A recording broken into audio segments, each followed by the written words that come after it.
The story of Rudyard Kipling. Once, on a glittering ice field, ages and ages ago, a maker of pictures, fashioned an image of snow. Fashioned the form of a tribesman, gaily he whistled and sung, working the snow with his fingers. Read ye the story of Pleased was his tribe with that image, came in their hundreds to scan, handled it, smelled it, and grunted, quo. Verily, this is a man. Thus do we carry our lances, thus is a war belt slung. Lo! It is even as we are. Glory and honor to quo. Later he pictured in the rocks, later he pictured a bear, pictured the saber-toothed tiger dragging a man to his lair, pictured the mountainous mammoth, hairy, abhorrent, alone, out of the love that he bore them, scribing them clearly on bone. Swift came the tribe to behold them, peering and pushing, and still, men of the berg-battered beaches, men of the boulder-hatched hill, hunters and fishers and trappers, presently whispering low, quo. Yea, they are like, and it may be, but how does the picture man know? Quo. Quo. Hath he slept with the rocks, watched where the mastodon roam, spoke on the ice with the bowhead, followed the saber-tooth home? Nay. These are toys of his fancy. If he have cheated us so, how is there truth in his image, the man that he fashioned of snow?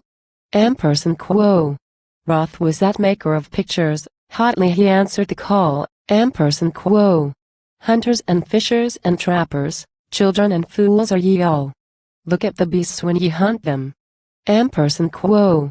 Swift from the tumult he broke, ran to the cave of his father and told him the shame that they spoke.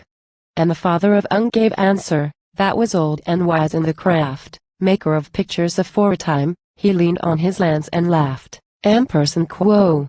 If they could see as thou seest, they would do what thou hast done, and each man would make him a picture, and, what would become of my son? Quo. There would be no pelts of the reindeer, flung down at thy cave for a gift, nor dole of the oily timber that comes on the Baltic drift. No store of well-drilled needles, nor ouches of amber pale. No new-cut tongues of the bison, nor meat of the stranded whale. Quo. Thou hast not toiled at the fishing when the sodden turmoils freeze, nor worked the war boats outward through the rush of the rock-staked seas, yet they bring thee fish and plunder, full meal and an easy bed, and all for the sake of thy pictures. Quo. And held down his head. Quo. Thou hast not stood to the rocks when the red snow reeks of the fight. Men have no time at the hewing to count his curls aright. And the heart of the hairy mammoth, thou sayest, they do not see, yet they save it whole from the beaches and broil the best for thee. Quo. And now do they press to thy pictures, with opened mouth and eye, and a little gift in a doorway, and the praise no gift can buy, but, sure they have doubted thy pictures, and that is a grievous stain. Son that can see so clearly, return them their gifts again. Quo.